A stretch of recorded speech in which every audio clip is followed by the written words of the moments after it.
Yes, yes. Thank you so much, Brandon. It's a pleasure to be doing this seminar for everyone that's on our Skype call here. And basically, I've been dealing with associations, it's hard to believe, since 1978. I don't know where all the years have gone to, but they've gone by pretty quickly. So I started out when I only had association as a client, and now I work with over 300 associations. And I've been very involved with CAI over the years. I was on the board of directors. I've been chair of the finance committee for God knows how many years. So it's been such a pleasure basically giving education to so many board members and unit owners, and I've given many seminars over the years. So I'll turn it over to Regina. Thank you very much, Steve. Hello, everyone. My name is Regina Gay. I hope everyone is doing well and staying healthy. I am a community manager with FirstService Residential. I am managing condominium associations and have been doing that for 4 years. I hold both my CMCA and AMS. I have worked in the property management field for about 10 years, and I made the move to community association management 4 years ago.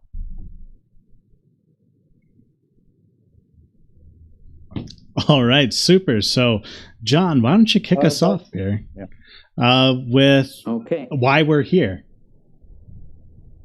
Okay, well, first of all, I want to just say a few words about myself. My name is John Gocke. I'm an HOA board secretary. It's a new job for me. I've only been in that position for about 1.5 years.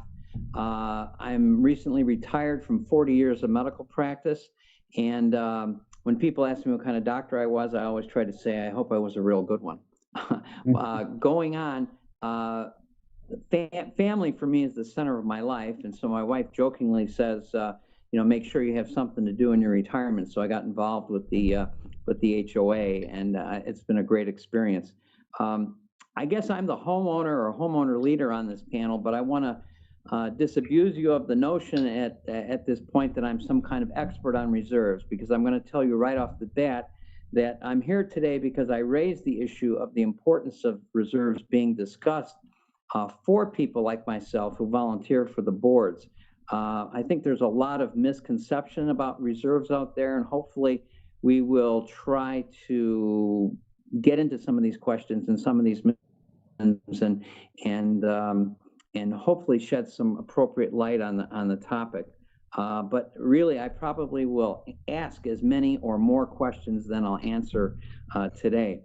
And as far as CAI, I'm brand new in this field. We just became a member of CAI Illinois last year, and so far it's been a great experience. So with this in mind, I hope the experts like Regina and Steve can help me get us all through today in a good way. With this in mind, I wanted to try to kick off the session with a question to start. And this first question, I think I'm going to address to Steve. What does an association need to do to safeguard their reserves? The proper internal controls, investing, reserve study, fund accounting, et cetera, et cetera. Once again, the purpose of this discussion today is not so much to teach us how to do a reserve study, but what we do with the results of a reserve study and the information that it gives us. So Steve, take it away. Oh, thank you, John. Yeah, I mean, when we're talking about safeguarding your reserves, we're really talking about safeguarding the most important asset of the association. It's most likely your largest asset of your association. And not only is it the largest asset of the association, it's probably the largest asset that it protects that you have, which is your own home. So when you are funding reserves and you're safeguarding your reserves properly, it does help the actual value of your own unit, your own residence, basically now and in the future. And this is some of the things that we will be talking about as we go along, is what is proper reserve funding, et cetera, to make sure that you keep your reserves at the proper levels. But so let's first talk about safeguarding your reserves, because that's very important. And I guess the first thing we want to start with is proper internal controls. And I want to make sure everybody understands that the board has a fiduciary responsibility over all the finances of the association. And of course, the reserves are a big part of that. And so one of the key things that I have found over the years as an accountant and been doing this for over 40 years, I've seen a lot of fraud over all the years. I mean, it's just amazing. And how do I see a lot of the fraud is when we don't have active boards.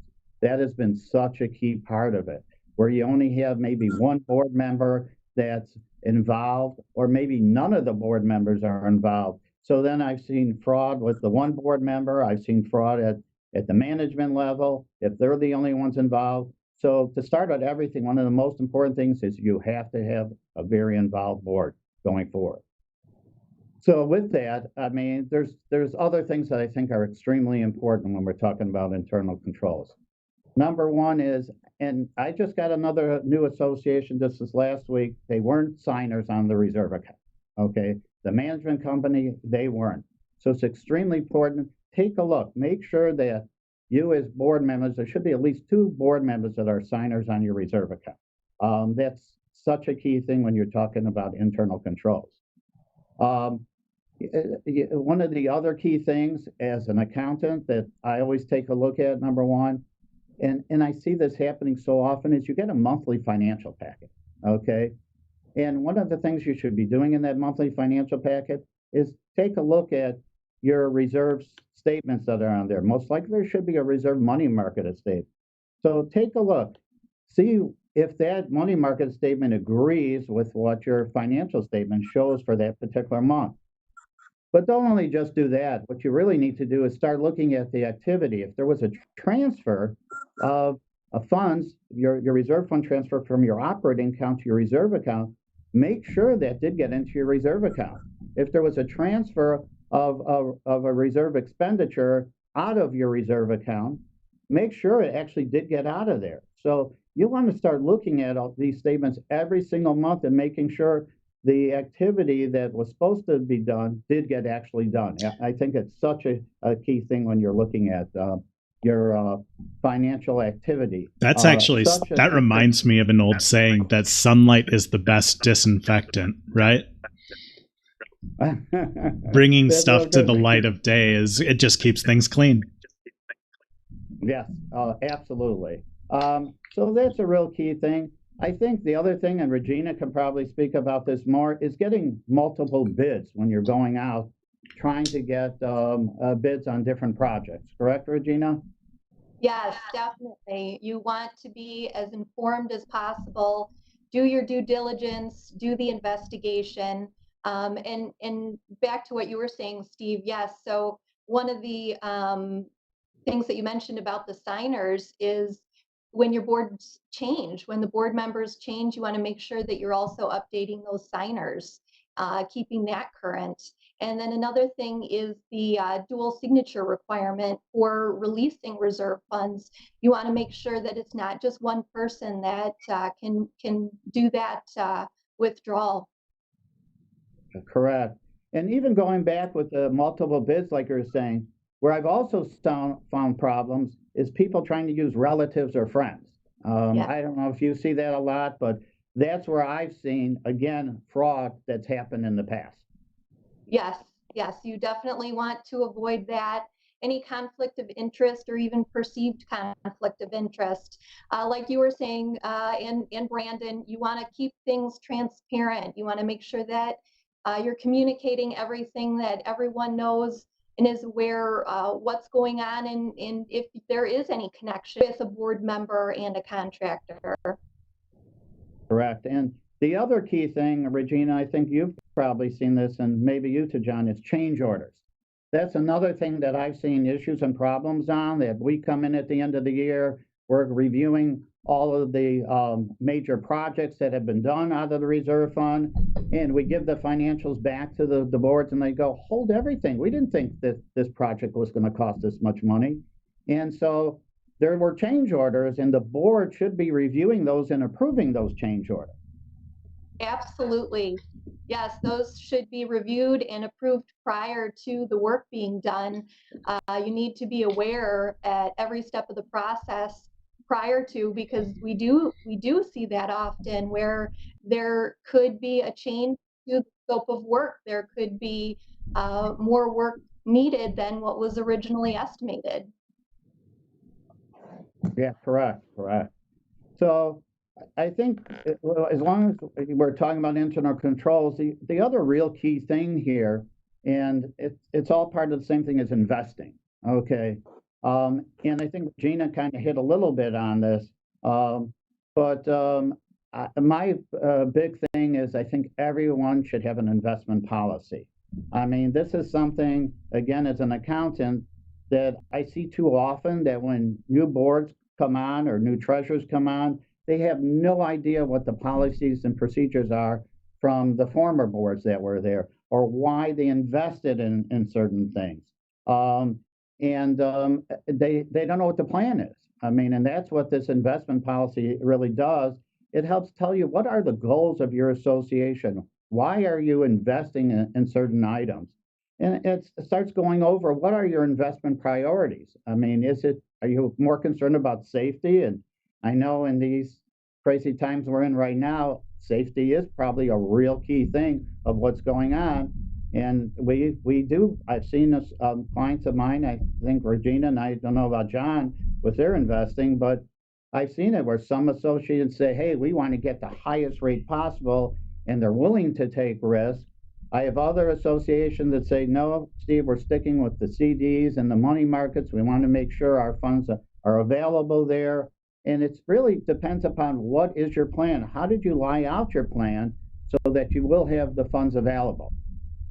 Steve, may I stop there and ask a question pertinent to investment? I have just a curious question.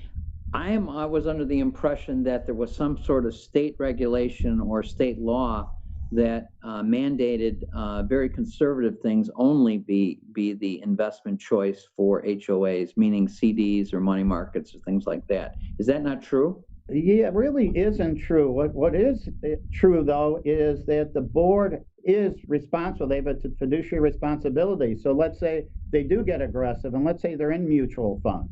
Well, what happens, and I've seen it before, is when they invest in something that is more risky, and then all of a sudden you come into a time like we're at now, and you have a big reserve project that comes up, you don't have the funds available. Well, the unit owners could sue the board because they haven't done their proper fiduciary duties and responsibilities to make sure they invested properly and they had a plan out there. So that's what I've seen. So that's really what this investment policy does. It really goes over what are your priorities? Is it safety? Is it liquidity? Is it yield? I mean, that should be written down in a policy so everyone knows why did you do it. And then if the new boards come in, they should look at it and determine, well, how do we want to go forward? Do we want to continue with the same thing? Has this been working? What do we need to do to go forward?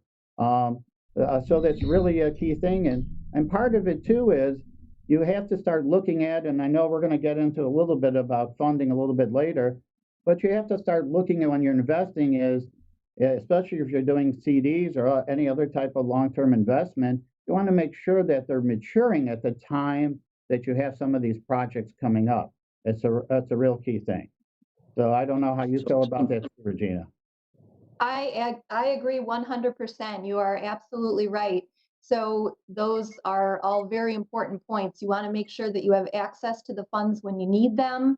For example, if you know you've got a project coming up in 2022 and another project coming up in 2025, you know you have a projected estimated expense that you will incur at those times, and you want to make sure that you have the funds available so that your CDs, for example, are maturing at those times, that you can proceed with those projects per your plan.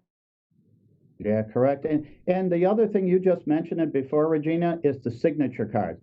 I always recommend everyone to keep the signature cards with that investment policy, because we'll come in for an audit and then we got to send out confirmations, and we find out that the signatures, if it's a 2 or 3 year CD, is from somebody that hasn't been on the board. And now we have issues of trying to get new signatures on those. So a real key thing.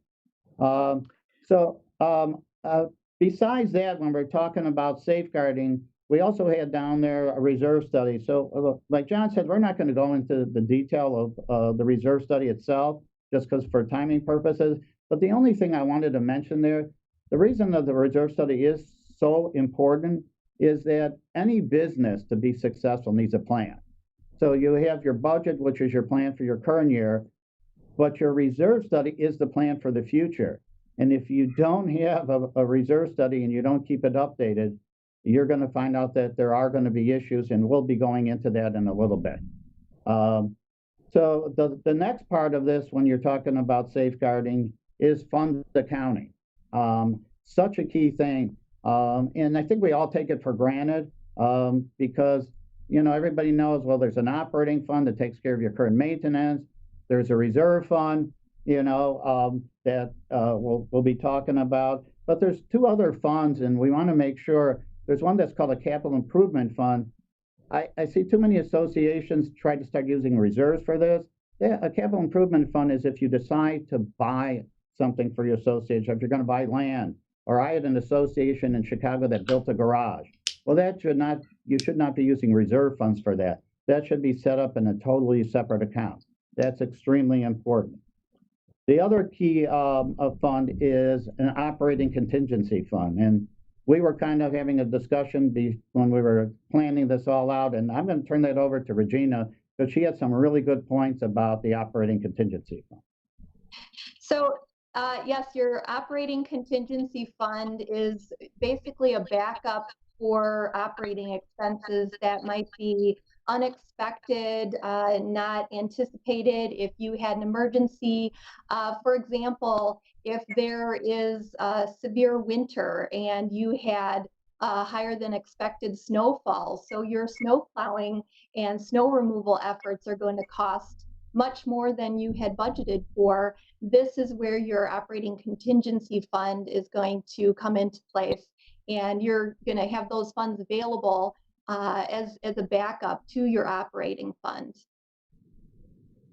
Right, and how do you usually fund it? I mean, lots of times I'll tell board members, if there's excess operating funds, just transfer them over.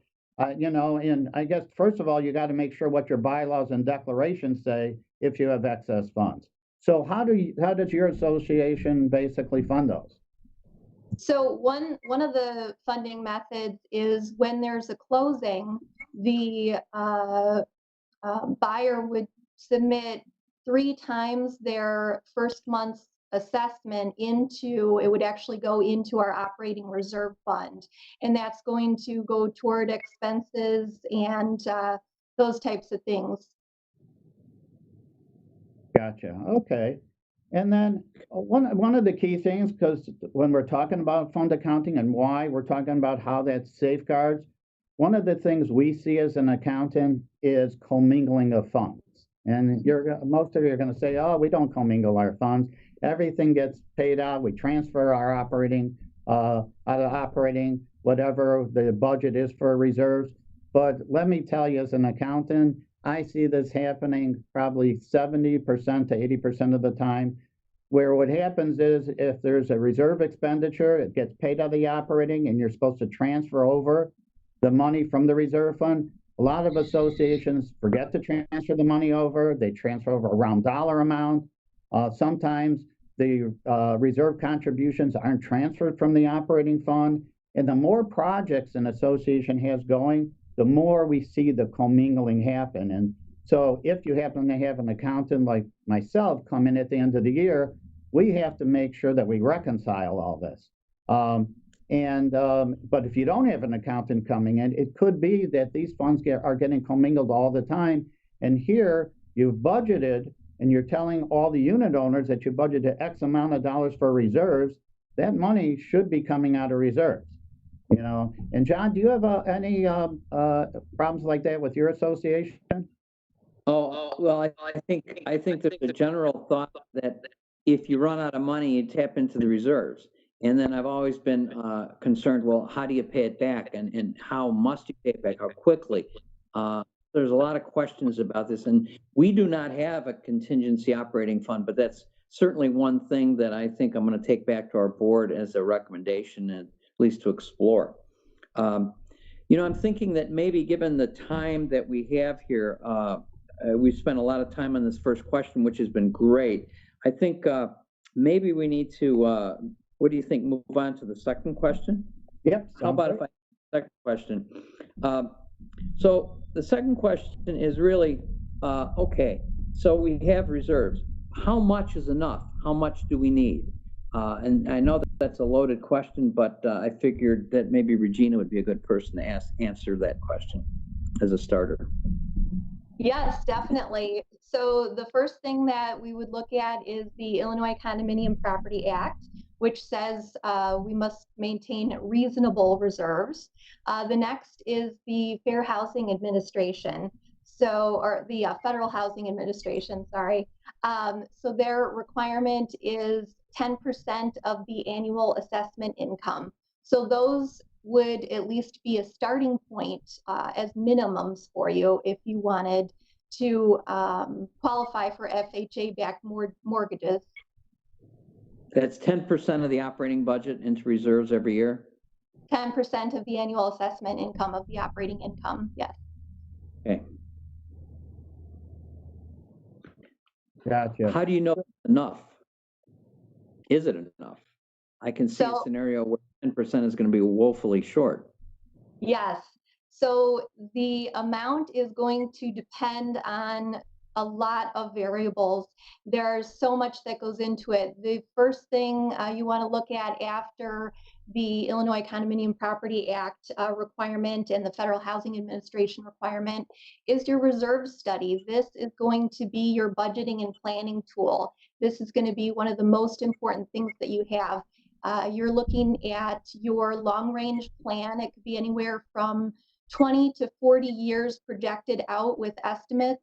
It's going to include everything from your components, their current condition, their remaining useful life, estimated replacement value, and then you're going to add into that the interest rates and inflation. And the reserve studies that I've seen will actually provide you with an amount that you should be contributing to your reserves on an annual basis for each year. So the reserve study is going to give you so much great information. You really want to look there and use that document.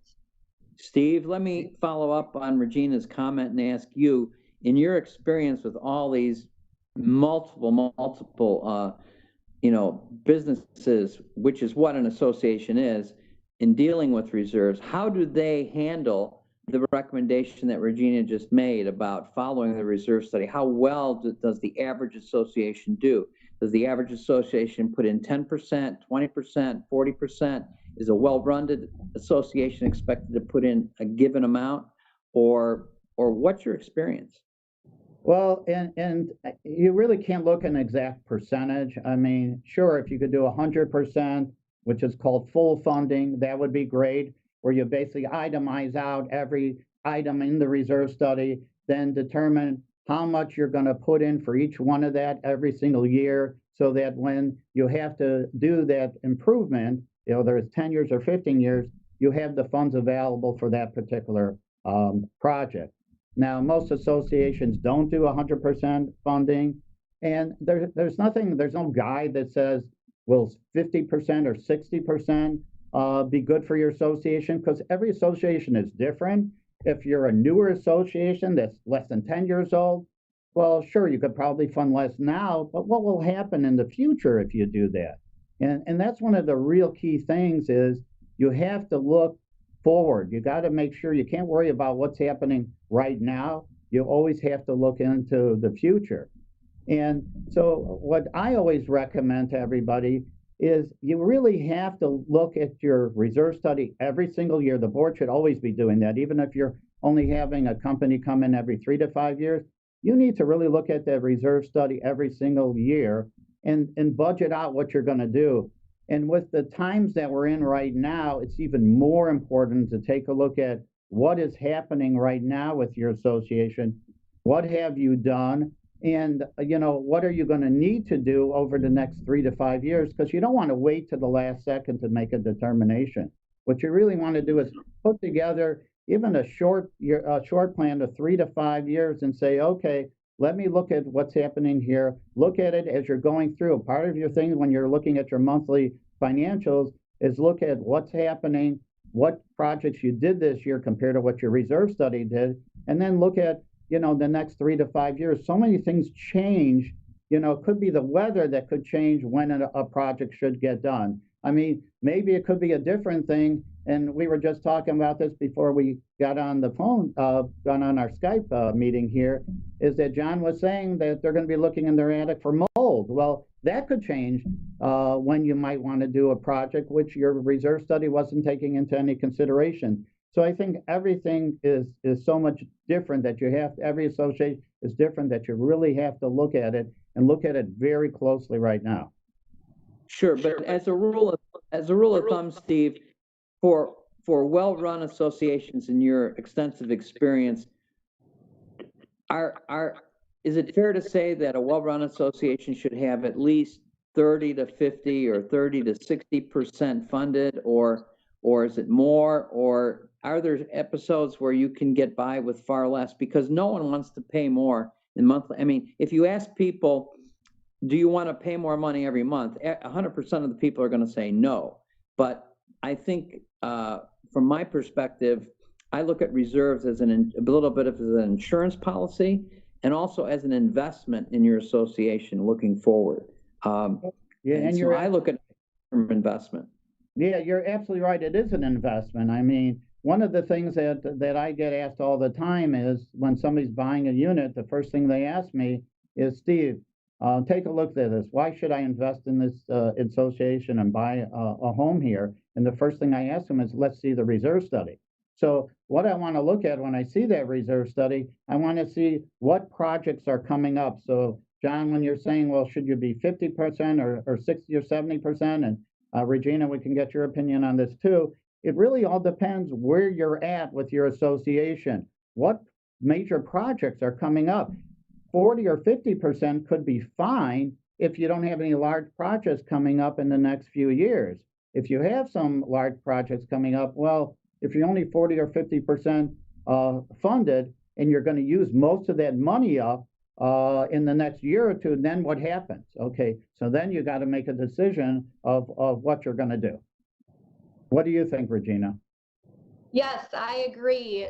So you could be less than that, 40 to 50% funded, but maybe you've just recently completed some major projects like roofing and siding. So you're not going to need to do those major projects again for a while, and you have time to build your reserves back up. So it's really about the timing. The other thing that you want to do, in addition to looking at your reserve study every year, is see if any changes need to be made, see if it needs to be updated. It should be considered a living document. So you're always looking at it.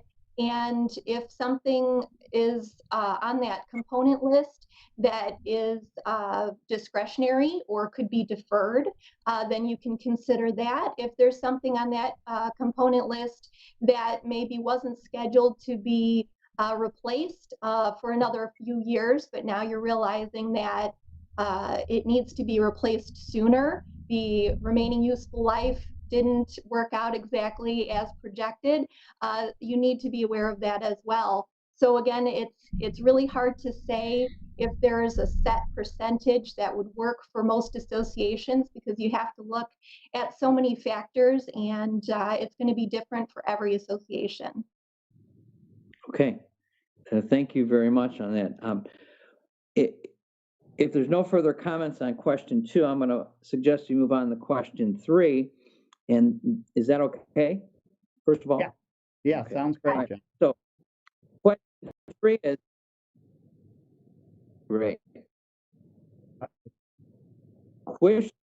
Question number 3 is particularly good because it's a follow-up question really to number 2, and that is, what do you do if reserves fall significantly short of funding a capital project that you have to do? Thinking here, suppose, who would have thought that we would have ever had COVID-19?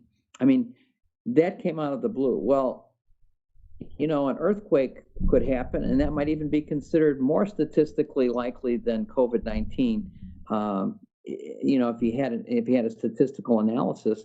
But if, God forbid, we had an earthquake and say the reservoir of your retention pond or pond broke completely, and you had to spend $750,000 or $500,000 that you didn't plan on fixing, or have floods, well, you'd have to figure out how to do it. So what are our options, Steve and Regina, if you're faced with that? Go ahead, Regina, then I'll comment. Okay, so you actually have several different options. You're going to look at the situation. How soon does it need to be done? How much is it going to cost? How much money do you currently have? There are different things that you could do if you have the time, or depending on the timing of when the replacement or the funds are needed. You can just increase your regular assessments. You could see if you can do a special assessment. You can look into getting a loan. You could do a combination of those items. You could, back to what I was saying before, you could also see if this is something that happens to be an item that could be deferred for some reason, or if something else could be deferred so the more urgent or emergency situation could be addressed. So you actually have several different options. And again, you want to look at your financials, look at what the situation is, look at what needs to be done, and then make an informed decision. And Regina, what happens if the association decides to do a special assessment? How do they go about doing that? Because I think that's a real key thing, and this might be coming up very shortly here. Yes, so this is something where you want to look at your governing documents, make sure that you have the authority, make sure that if there are parameters listed, such as when and how, that you're aware of what your association can do that. You might have different options, such as extending it out, which is definitely recommended. It can create a substantial financial burden on your homeowners if you're bunching it up into, let's say, 1 month, where you just putting this cost on them, this fee, and they might not be able to afford it. And you don't want to put your homeowners in that situation either.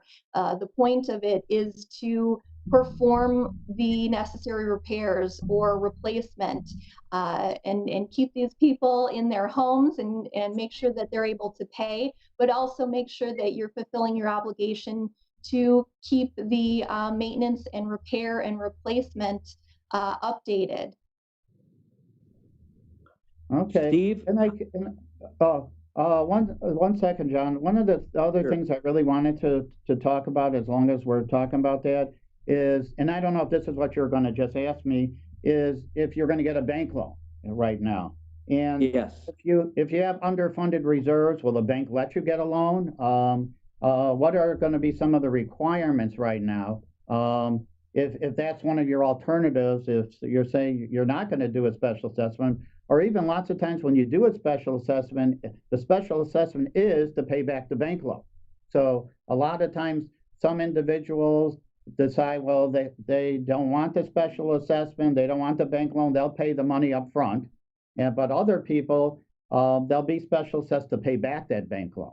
So I guess the real key question, especially in the environment we're in now, and I'm not a banker, so I can only tell you what my opinion is here right now, is that this is a key time here, because banks will give loans to if your reserves are underfunded, but they're looking at certain things that are going to be very important coming up. So I know one of the things they've always looked at is, the number one is what is the owner occupancy? And I know most of them look at, do you have over 51% owner occupancy? So if you're starting to get lots of renters in your building, that might be an issue of trying to get a loan, okay? So that's the first thing. The second thing that they look at is delinquencies. And that's why this is even more important now, because I think this is something that could be an issue and problem going forward. And I know the banks, most of them have looked at 10% as delinquencies, and I think they look at over 60 days. Am I correct, Regina, on that? That sounds right. So I think that's what they're looking at. So I think right now is an intricate time where it's even more important to kind of look at where your association is at. And if you're getting to that point, maybe you want to approach a bank. If you see right now, you could be having some issues coming up. You might want to talk with them and see what you need to do. And I know even for the banks, I think they are doing 10-year loans out there. I think the rates are more like around 4% or so. Most of the banks are not looking right now to see, do you have a reserve fund, unless you're going to ask for quite a bit of money. So I know if you start asking for 500 or $1 million, maybe they will start looking for a reserve study. Maybe they'll start looking for an audit. Maybe they're going to change what their qualifications are going forward. That we don't know. So it might be something where you might want to talk to your bank at the present time and start communicating with them and start planning for that future. So if you have to resort to a special assessment of a substantial amount or a loan of a substantial amount, is there an effect on the property values going forward? I mean, every homeowner is mostly concerned about their property values and the aggregate property values of your association. So my question, I guess, is pertinent to there. What effect on the property values do these things have? Well, I'll go first, I guess, and then Regina, you can come in. It has a really large effect because, especially in this time period, that people are looking to possibly move. The interest rates on mortgages are at all-time lows still right now. But again, I think I used that example at the very beginning where my clients, before they buy anything, they come running into my office right away. And they said, Steve, you've always been there for me. You've given me advice.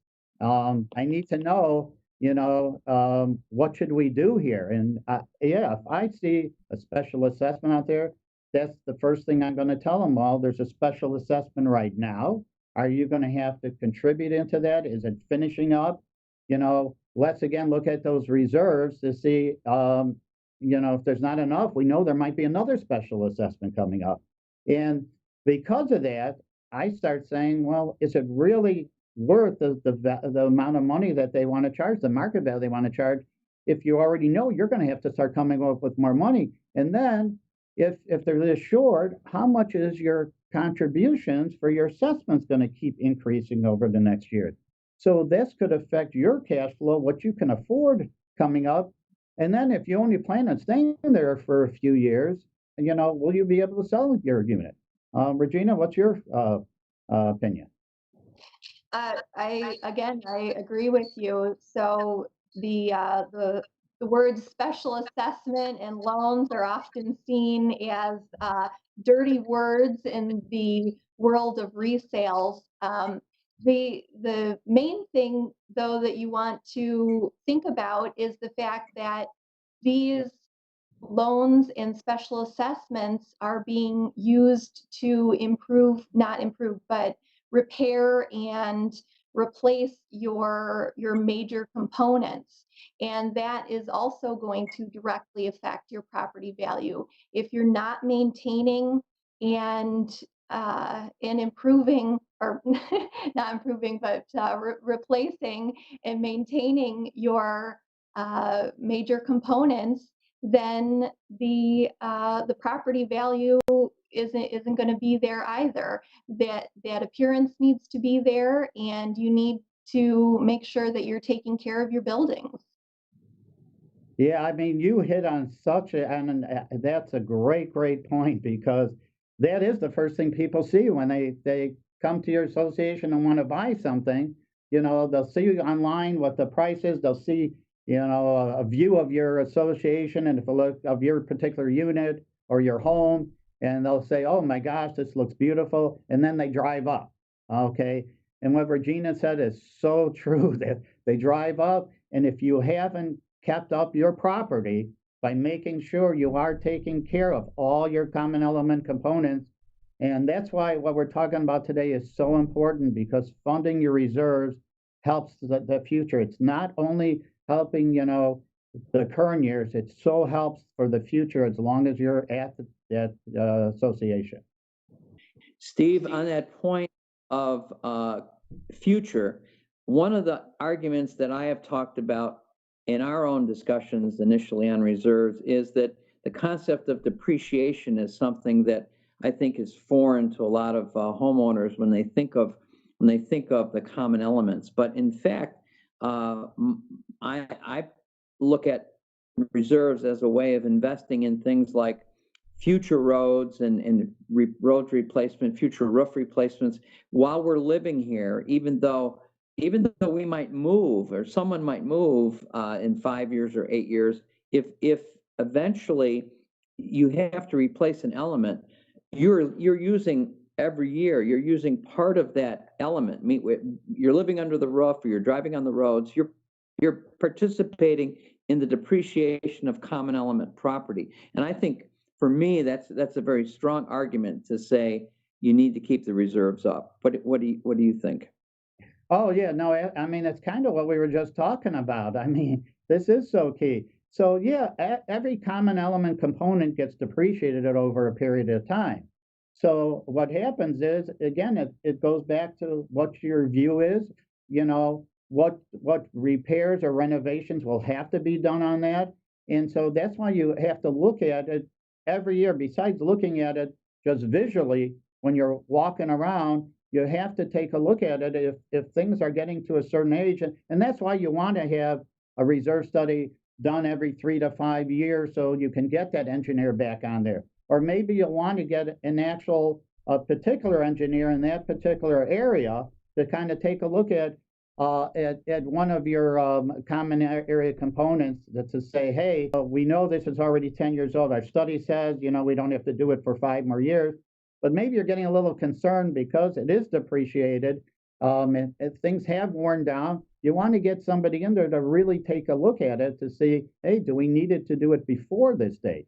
So what you're saying, John, is so important, that these assets do get depreciated. And I know everybody, when they hear the word depreciated, they think we're talking about depreciation expense.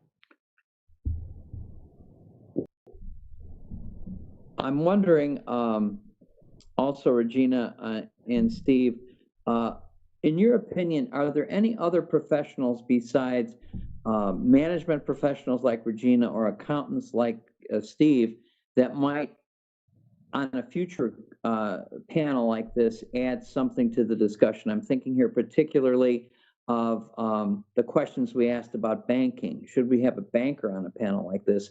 What about a national professional from a real estate organization? Is there any value to getting their input on how these things like loans and special assessments affect and reserves affect the value of property? Absolutely, yes. So a banker, a financial professional, such as Steve, reserve specialists, architects, engineers, like you said, John, a real estate agent. So there are several different experts in those different fields that could provide input and guidance for us. Yeah, and you're absolutely right. And now, in the environment we're in now, it's even more important to talk to all your specialists. I mean, it's always important to surround yourself with your basically your professional team. Okay, but now is even more important to surround yourself with these people, because this is when you need it the most. When times are changing and when you need to get that proper advice, don't be afraid to ask all of these professionals. And Regina came up with the correct list. Great, super. we're getting to the point in the meeting where we're already 45 minutes in. I think, Brandon, 45 or 46 minutes in. So I'm going to ask an important question as we kind of wrap up here and maybe get into either a scenario or some questions from the audience. But question I was going to ask is kind of an overarching one, and that is, what is the board's fiduciary duty regarding reserve funding? How do we wrap up all these concerns, look ourselves in the mirror and look our homeowners in the mirror and say, we've done a good job carrying this fiduciary duty forward for you, and how do we do a good job doing that? Regina, I'll let you start. Yes, absolutely. So it basically, it is your obligation to act in the best interests of your members. So you want to make sure that you're looking at the assets, you're looking at the safety and health, you're looking at the financials, and you're acting in the best interest of the association as a whole.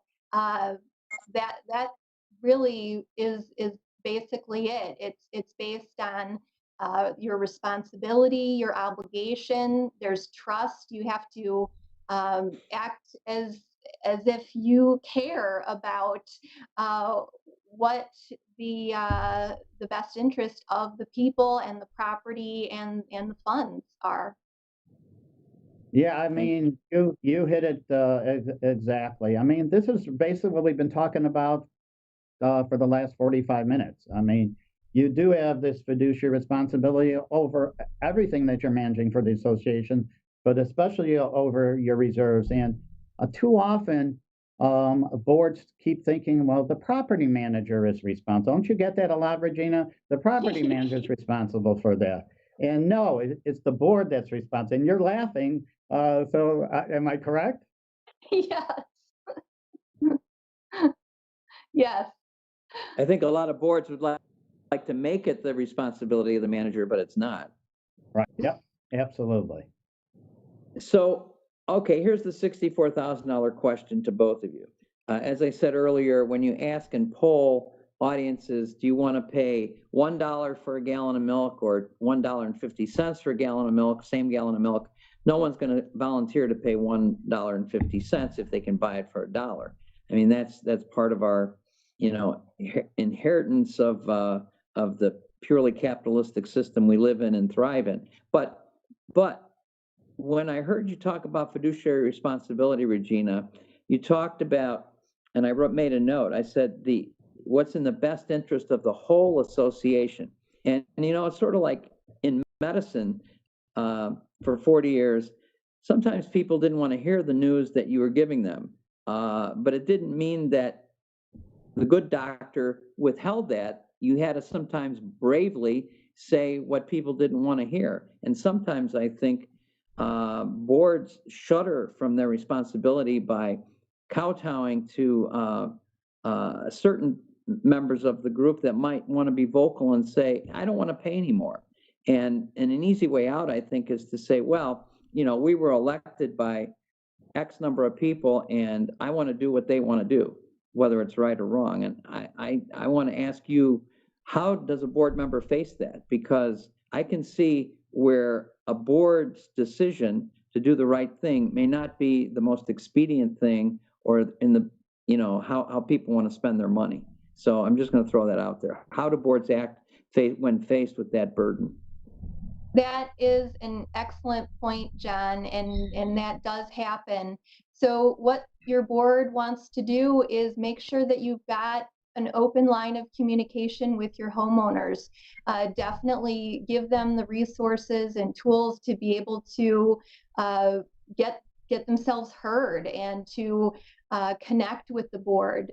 They can attend the board meetings, and if there's open forum or homeowner forum, they can reach out to management and send an email, a phone call, write a letter. They just need to make sure that that line of communication is open and that the boards are listening to what their homeowners' situations are and what their expectations are and what their needs are. And as long as you have that open line of communication and that understanding, you'll be able to make better decisions. Yeah, and I think just to add on to that, and you might have this at both of your associates, John and Regina, but having committees is always such a great thing, because that's a way to get more of your unit owners involved and be part of, the growth of your association. Excellent, right. Excellent point. Yes, the more people you can get involved, and you're bringing people together and getting as much information as you can. You're doing all the investigation, you're listening, you're learning. This is all going to help make better and more informed decisions for your future. Where I was coming from with the question, though, had something to do with if you're faced with making a recommendation, do you make the recommendation based on what a plurality of owners might think on a given topic, who might not have the breadth of experience or all the facts, and might not have attended one of these sessions, versus doing what is the harder decision that is really in the long-term best interest, i.e. a fiduciary responsibility make decision. It's a hard call. Yes, it definitely is. And in that case, I would just try to educate those people and bring them in. If you can, try to help them learn and give them opportunities to learn, and try to explain to them the situation and the reasons why you're doing things. Again, you want that communication, you want that transparency, and if you can, just try to help them understand. Sounds great. Brandon, do you want to start with some of the questions now, or John, do you have anything else? No, I'm fine. I think we've covered the waterfront and what we plan to do. So. All right. So then I'll bring us into the topic of audience Q&A. The first question that I'm looking at here goes back to the question of investing the association's reserve fund. What would a reasonable rate of return be to look at? I know you had mentioned that usually it's very conservative. So what would a reasonable rate of return be for that? Boy, that's a tough one to answer here, because if you would have asked me that a year and a half ago or 2 years, again, it would have been anywhere from 2 to 4%, depending upon where your investments are. Right now, if you laddered some of those CDs, you're still making probably 2.5% to 3% on some of those CDs that were going forward. And again, now we're in an environment where CD is 0.5% than anything else. So again, it gets into the point is, what do you want to invest in? What the risk do you want to take to get that higher percentage rate? And I guess I'm more of a conservative person, and I want to make sure that if I'm planning for the future, I'm going to try to plan with a minimum amount of interest going forward.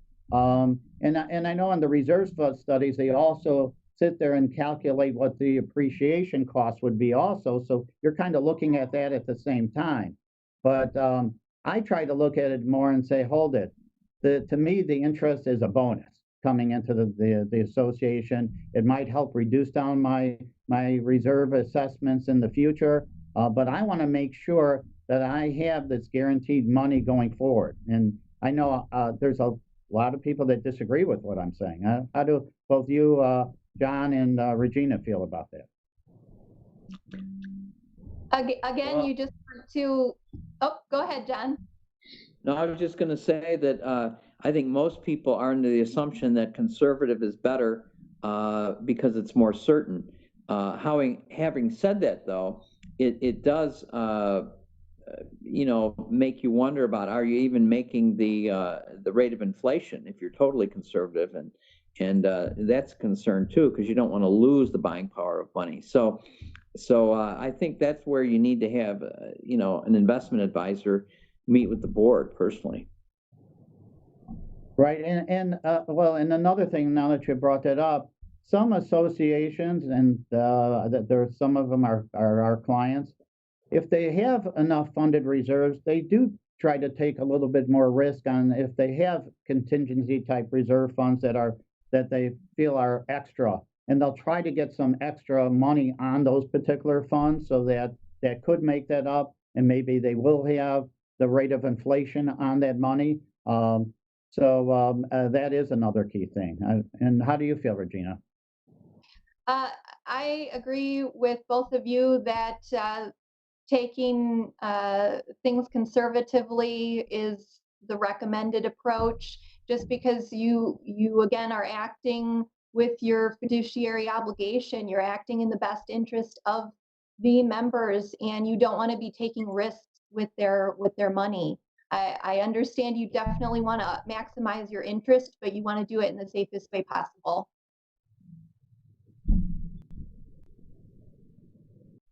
All right. So I think the next question that we're looking at is if a board member is moving to transfer an amount of money from the reserve to an operating account, then how would it be stated what the purpose of that would be? Is there a financial control that would put that in the minutes that there's a stated purpose earmarking it, or how would that work?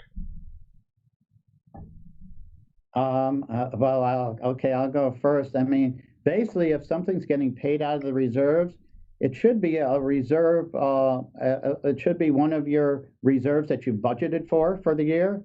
So if you've budgeted, you know what the dollar amount is. The board has approved that you could spend X amount of dollars for that particular reserve project. So when you're transferring from a reserve to the operating, it's something that has already been approved by the board. So you know how much is going. The problems happen is what I was mentioning earlier when you have change orders and all of a sudden it gets to be higher than what you were originally projecting. That's when you start having issues, and that's when you need to get items approved before you start, basically paying these additional amounts on these change orders. And you probably see that a lot, Regina.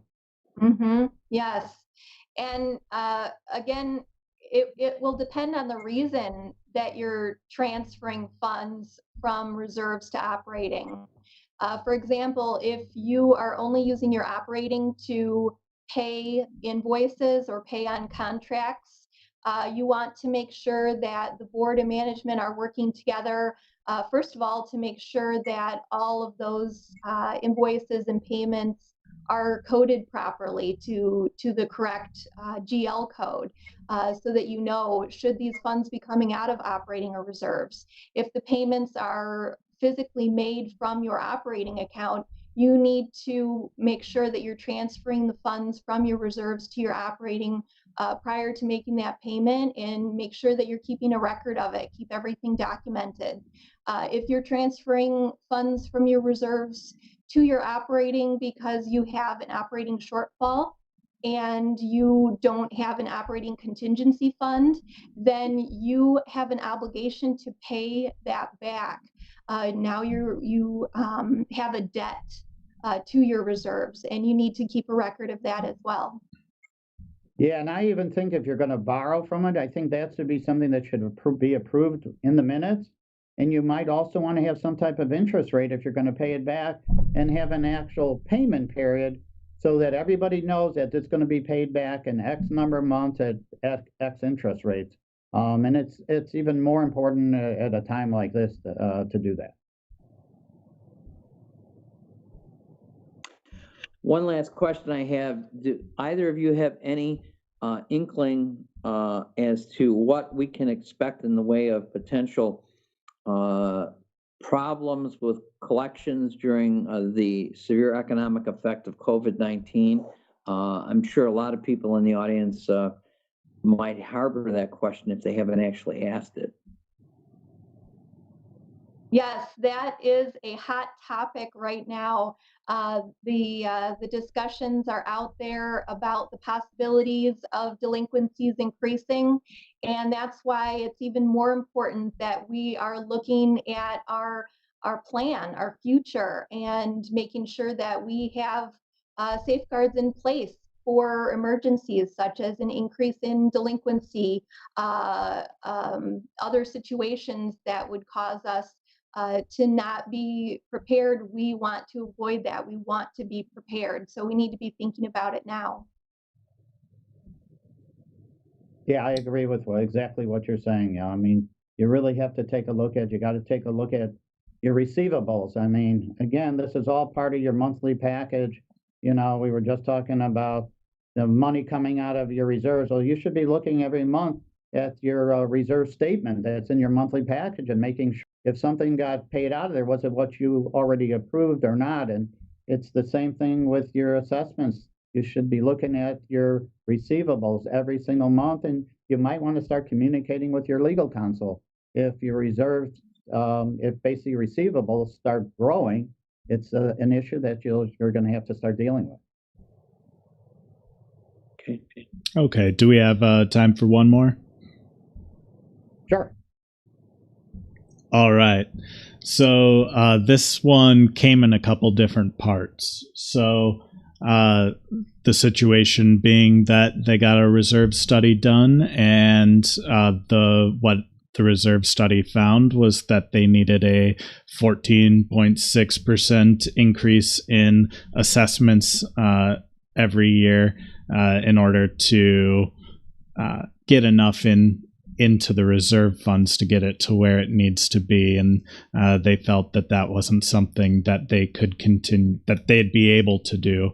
But a revised copy of a reserve study to say a lower amount going in would cost them a few $1,000s. And in general, the advice that panels usually give is to consult with experts, but the experts usually want a fee for consulting.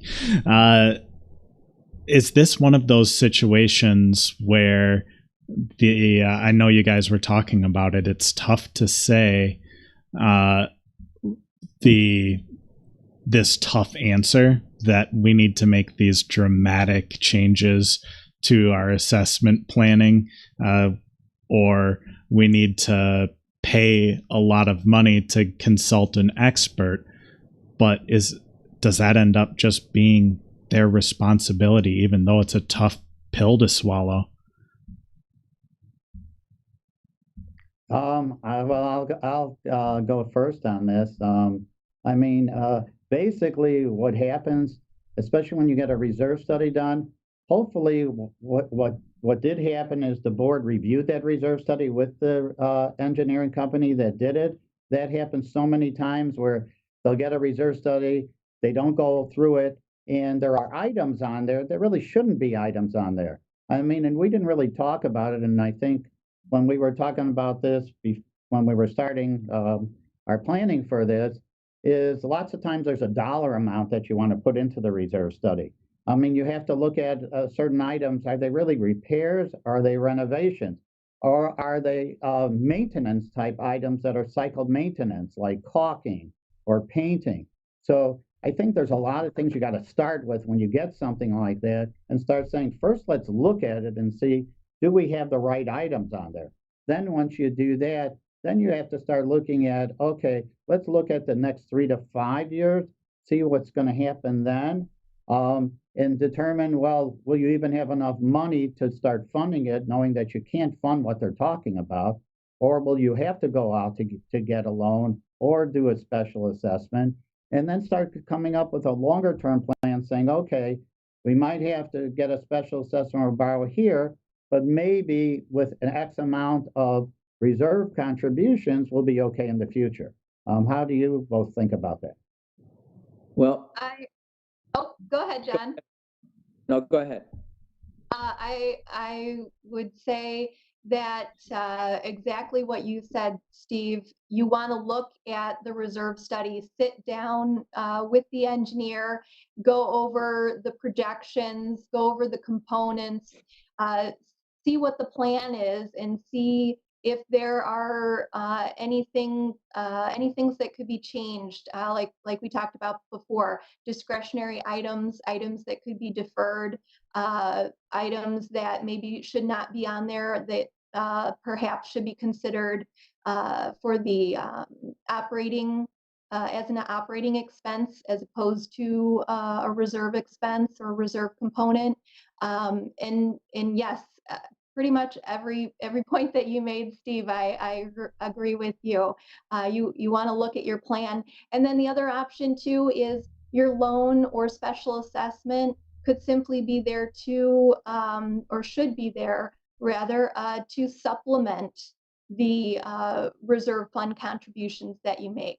So there could be some combination of special assessment, loan, reserve contributions, and you can look at the numbers, look at the components, look at the timeline, and there look at all these variables, all these factors, and see what's going to work, and try some different things, and see how the projection changes, and you might find something that works for your community. If I could wrap up our thoughts on this particular question, I want to take a slightly different angle. As I listened to both the experts, Steve and Regina, talk, I think you gave great advice as to drilling down for more details and figuring out where we might be able to, maneuver to get the best solution. But in the end result, I'm gonna use the medical model or the dental model here. I'm gonna say what Brandon really asked was what I like to call the root canal or the appendicitis question, either one. At some point, someone is faced with a decision, and the decision has the following components. You have the facts, you have the patient, meaning in this case, the association and its members, and you have the end result. And, the patient who's faced with a root canal that needs to happen, or a patient needs an appendix taken out that, needs to happen. The reality is those things need to happen. The question is the client or the patient may not be the same in each case. Some people, if they have a little bit of pain, they want the pain removed and they would rather have a procedure. Other people want to avoid procedures at all costs. And I think it's the same way with looking at reserves and paying money. But I go back to, and this is where I was coming from before, I think that the board is basically paid so handsomely, if you will, and I say that in a joke because we're not paid a dime, to make hard, tough decisions. And those tough decisions are supposed to be made on the basis of what's best for the whole association, not just a few people that say, I don't want to pay more money. When you know in your heart of hearts, the right decision is to recommend a root canal or an appendix being taken out, you do it. And I think that a lot of times the boards are faced with tough calls like this, but I think that's really what that questioner was asking, wasn't it, Brandon? It sounds just about right. And that goes back to what we had talked about before, is they have a fiduciary duty and fiduciary responsibility over the association. They have to do what's best for the association. Mm-hmm. All yes, right. That is the bottom line. Mm-hmm. And hopefully that's always what's politically, most palatable and what's in everybody's, what they want to hear. But sometimes it isn't. And that there's the problem. Great. So I think then we're probably ready to wrap up today. We went a couple minutes over, so I just wanted to thank you guys for hanging on for the extra 10 minutes so we could get to some additional audience questions. And I wanted to thank all of you who tuned in and gave some questions in the live chat. This has been a great presentation, and we really appreciate you, Regina, John, Steve, giving the time to help answer some questions, some common questions, and I think a couple of them that we don't hear all too often. So again, thank you so much. Yeah, thank you. You're welcome. Thank you.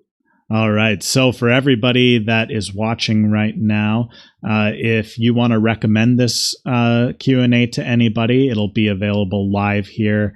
Well, it'll be available as a replay at this same link that you're at right now. It'll be available that you can watch it back as soon as we're done, and you can send other people to it and they can watch it back. They'll even be able to see the live chat in the side when you guys told me at the beginning that my microphone wasn't working. And then we'll also be releasing this as an episode of our podcast on this coming Tuesday. And with that, a final thank you, and until next time. Thank you very much.